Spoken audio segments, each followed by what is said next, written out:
doing it ourselves. And sure, we screw up, you know. We make mistakes here and there as far as, you know, how we go about things, but it's all a big experiment to me anyway. Yeah. You know, and I love it. It's like we're the mad scientists in the lab, you know, mixing up the shit that's going to extend our lives for 20 fucking centuries or whatever. And I just love the fact that we're still able to play and do our own thing.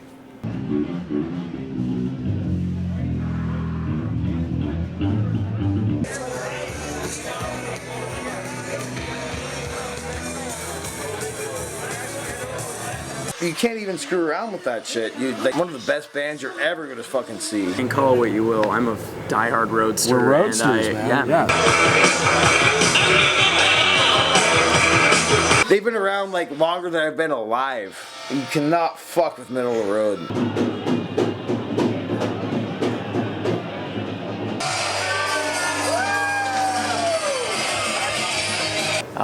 And from that moment on, Manilla Road was an obsession.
The metal album metal enough to be titled metal and to be kept, as opposed to the Dreams of Eschaton demo, which was shelved for not being metal enough?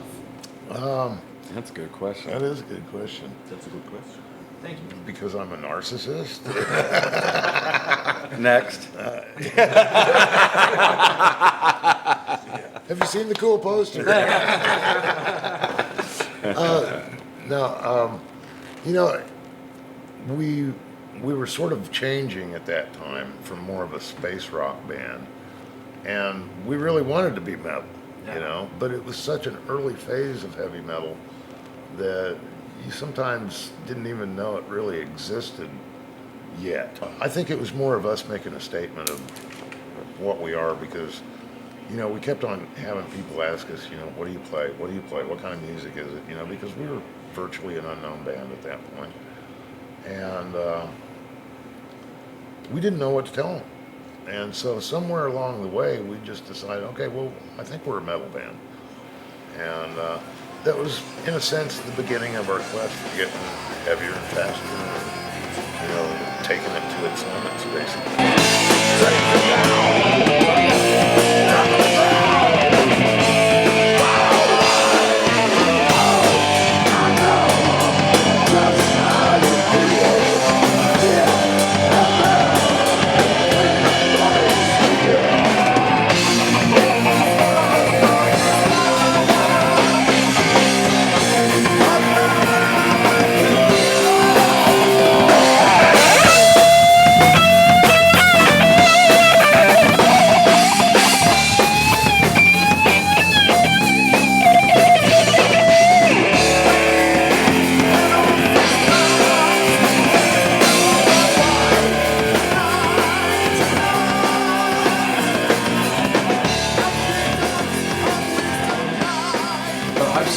Pictures of you guys playing back in the day with like a neon bar style light. Yeah, the Manilla Road sign. Yeah, whose idea was that? Does it still exist? I'm not No. sure. I don't think so. I No. think it got busted somehow at some point. But Rick Fisher's brother did that, didn't he? Wasn't it Phil? Yep. Yeah. Phil had that made, I think, or something like that. It's one of Rick Fisher's brothers. We used to go into these weird, huge events for our shows. We'd blow up stuff all the time. We were trying to be like Kiss in Wichita, you know. Yeah. Whose idea was it to have Rick Fisher back in the studio to re-record? It was actually Noy's That was idea Noy's to have that happen because we found this. We found this plethora of tapes and stuff that had been in our archives and hidden away in my basement or my garage and stuff like this. And when he was over at the studio one time with us, we just, found all this stuff, and he took a bunch of it back home with him and started going through it. And he sent me these cuts, that he'd found. And when I heard All Hallows Eve, I was like, oh my God, I thought this song was lost forever, and he wanted to put it on the album, and I had the idea of, well, hey, what if we re-record this song, in sort of a nowadays version of what, it is. And then he came up with the idea, well, if you're going to do that, why don't you get Rick to play on it? Yeah. I'm a fan. Yeah, totally. And so that's what happened. And sort of because of that, Rick's been hanging out at the studio like a couple of days a week. He started actually engineering for us now and stuff. Nice. So, and we've never not been friends, but it's almost helped us, become more connected even in nowadays. Right. And so it's really cool because I went to high school with Rick, so we've been buds forever, and it's nice to have him in the fold, working on stuff with us. Him setting up Rick Fisher's drums. You see this here? Will you shut up back there? God damn.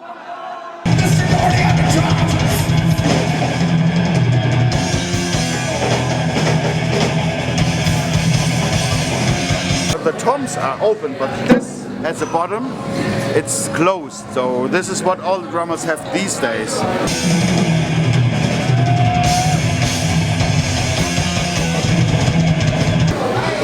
This is really special because nobody is building toms like this anymore. They have the skin here, but they are opened here, and back in the days they put the microphones in it.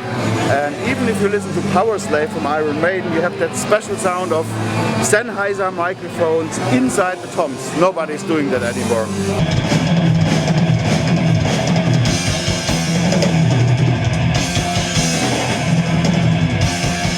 I started doing some research on who is this band. Right. It looks like Crystallogic is the album that I need to check out next.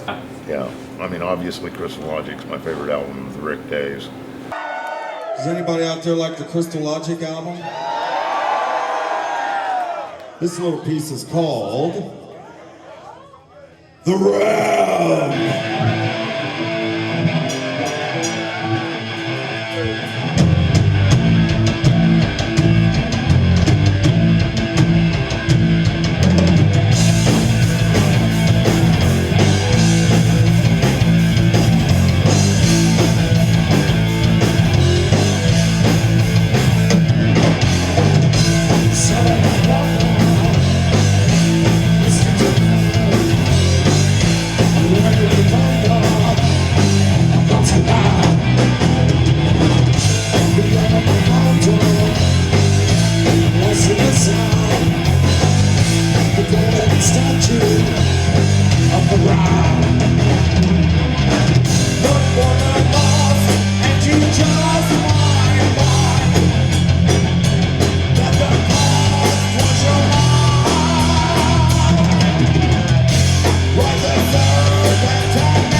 How do you guys decide which parts of which songs each of you are going to sing? I make the decision. Have you seen the poster? Basically when we come up with songs, or he comes up with songs, he'll have vocal melodies already sort of in his mind when he's writing stuff. And then he'll come up with lyrics, and just It's sort he'll of lay a like- rough track down, I'll lay a rough track, and I'll vocal listen tracks to on it. It's like, everything. oh yeah, I got that. And, That's not a problem. and then I sort of let him pick which ones he really wants, and then I'm left with the scraps.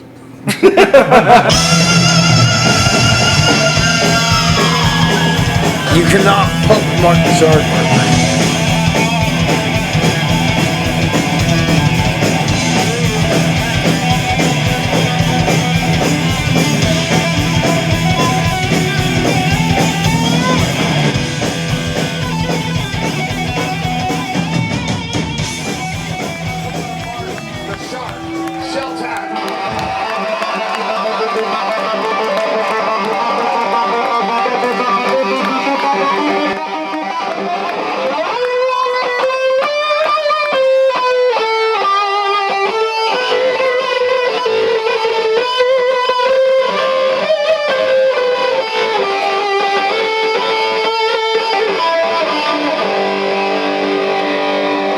It was the underground rock thing. It's a college radio station.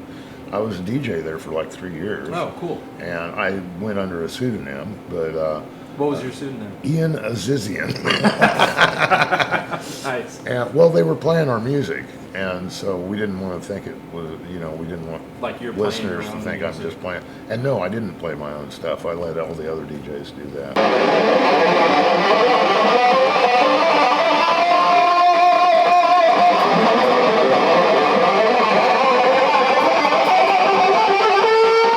But we had a show called After Midnight, and I was on there either from 12 to 3 or 3 to 6 or 12 to 6, It's late night stuff. And we were pretty much the first station in Kansas, I think, to play bands like Iron Maiden, Judas Priest, Scorpions, Accept, all this stuff. And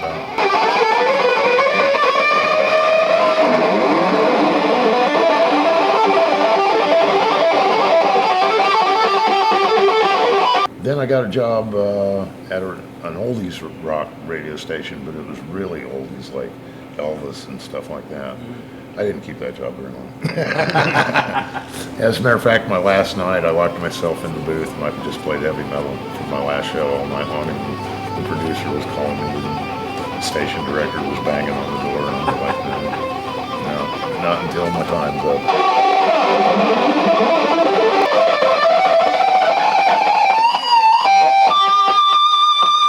Not a disco fan for the most part either. So there are certain styles of But he'll music sit that- there and watch Katy Perry. I will, because she's hot. Yeah. And I'm not married, Katie, so anytime, baby, anytime. Anyway, I'll be better to you than the last guy for about 3 weeks, and then you'll hate me. So anyway. You're like me.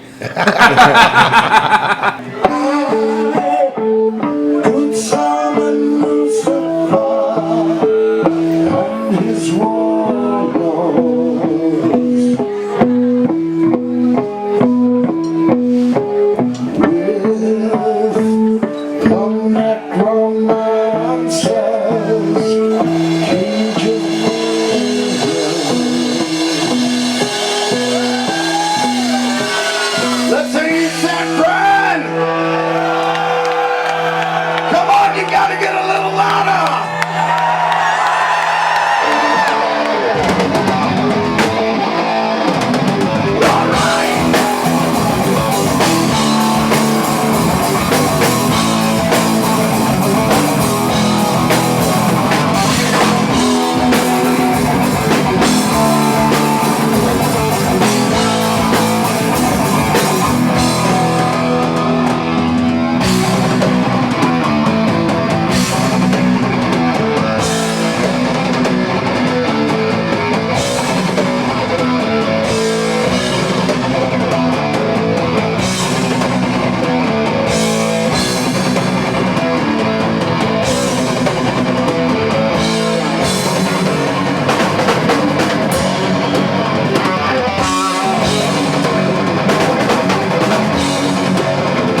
Right. It's just cool. Exactly. But why Frost Giant's Daughter as that whole segment on the Gates of Fire album instead of like Tower of the Elephant or Iron Shadows in the Moon? I discovered Gates of Fire, and I saw the cover art. That was all it took. It was sort of one of those moments where I put it in, I hit play, and the moment that first drum roll came through the speakers, I just knew I had discovered something beyond special. The Frost Giant's Daughter I really, really, really liked because he traversed into the Old Norse mythology Right. of Ymir and stuff like that. Yeah. And a lot of people don't even know about Ymir as a godhead because he's basically the father of Odin and all of that stuff. Right. And so I thought it was just super cool, and to have the unmitigated audacity to let a human kill demigods is fucking incredibly cool, you know? Yeah, dude. I mean, and so that fight with the two Frost Giants, the two brothers of the Gal, you know, is just, it's incredible inside my head every time I've read that story like a dozen times, you know, in my life. Right. But every time I read that story, it just really talks to me. And from the opening moments, even where he's, you know, there's a bloody battlefield wakes with up everybody and- dead yeah. except these two guys. Yeah. One Sumerian who was fighting with the ice on the side of the ice there, and then And then a Vanir that's standing there still alive as well. Right. Obviously, the two baddest ass guys on the field. You Yeah. know, snow drenched with crimson. It's like Herman Hill, And, like what you yeah, just described with exactly. Herman Hill. And they're standing off, and the first lines are something like, you know, them saying, you know, let me know your name so that I can announce you to your brothers in Valhalla when I Right. send you there, you know. And that's like just so incredibly cool to me, you know. It's just, it's so macho, Yeah, you dude. know.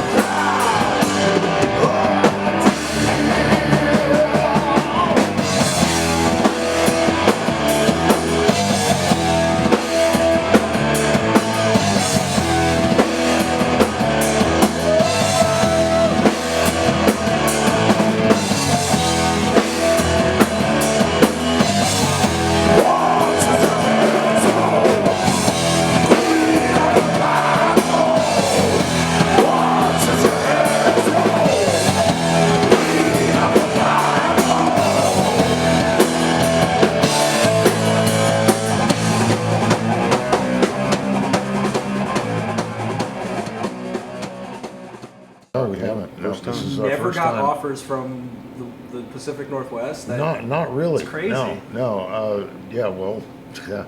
You know, for so long, it seemed like the United States just sort of ignored us completely Yeah. almost for a while. They're from fucking Kansas. Like, how is there going to be a good fucking metal band from Kansas? You can't fuck with MANILLA ROAD. They're fuck, dude. And to be able to come here for the first time, man, words can't describe it.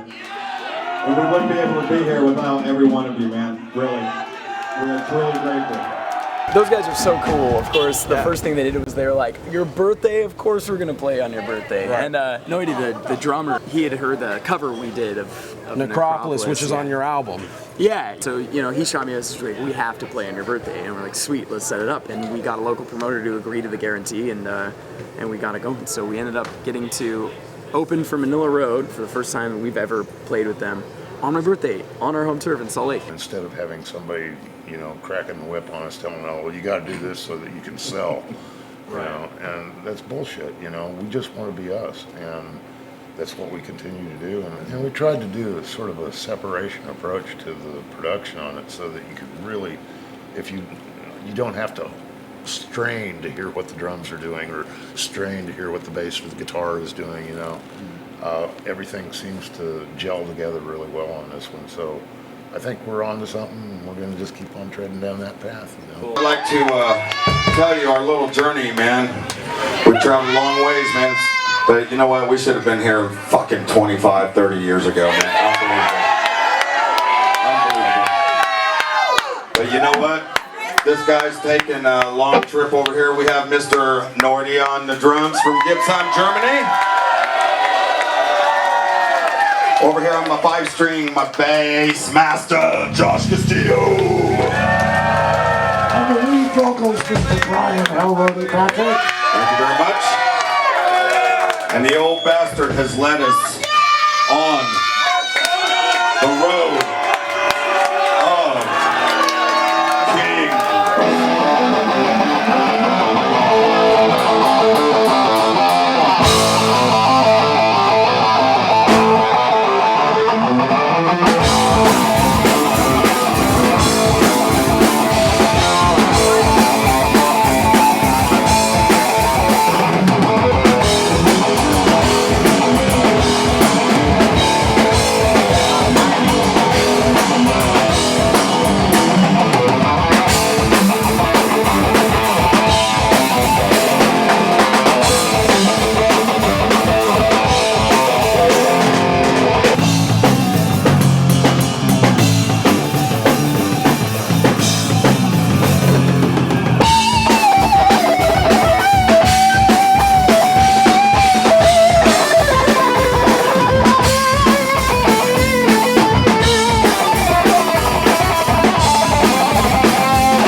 Oh yeah, we peppered the audience with shrapnel when Greg loaded up the flash. Yeah, he goes, oh, there's just a little bit left. I'll just put it all in and there. pack it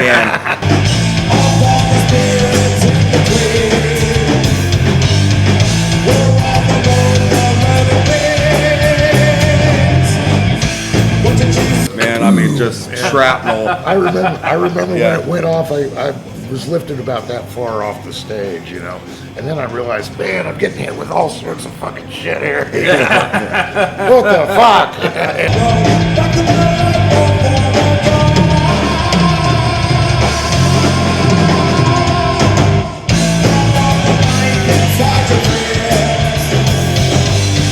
When I heard Epicus Timicus Metallicus for the first time by Candlemas, I was like, oh my God, somebody's really taken that Sabbath approach and done it right. We're really good friends with Clive Edling, and have been for a long time.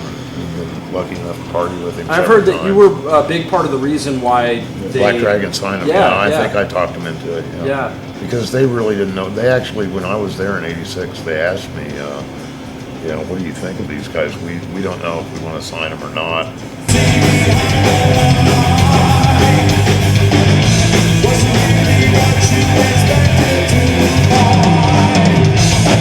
And I basically told them right then and there after I heard the whole thing, I said, if you guys don't sign them, you're fucking stupid. These guys are going to be great, and they're going to be an iconic band. Yeah. And I told them that right out, and I said, yeah, if you don't sign them, you're just fucking stupid.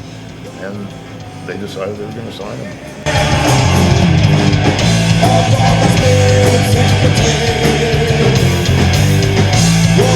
But my favorite movie of all time, though, Jason and the Argonauts. Oh, hell yeah. Ray Harryhausen. Ray Harryhausen. Ray Harryhausen. This was yeah. another name I searched for yesterday when we talked about movies.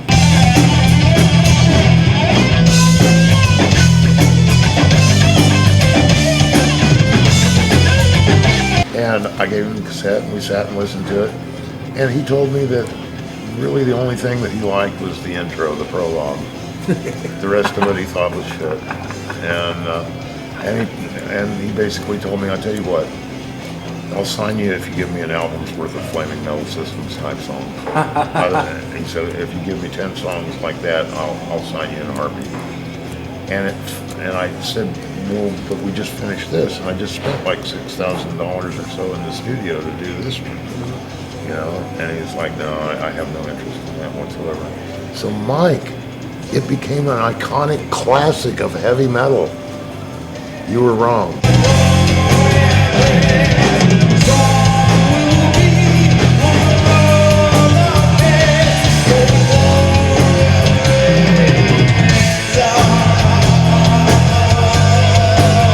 Oh yeah. Oh yeah. Watched them die slowly. Yeah. You mean make them die slowly? Or make them. Also known as Cannibal Feroz. Yeah. Yep. And Cannibal Holocaust. Yep. Yeah, Love that. That's his favorite. Did you see the Green Inferno? Oh yeah. What'd you think? It's all right. It was Have you good. seen the okay. poster? It was adequate.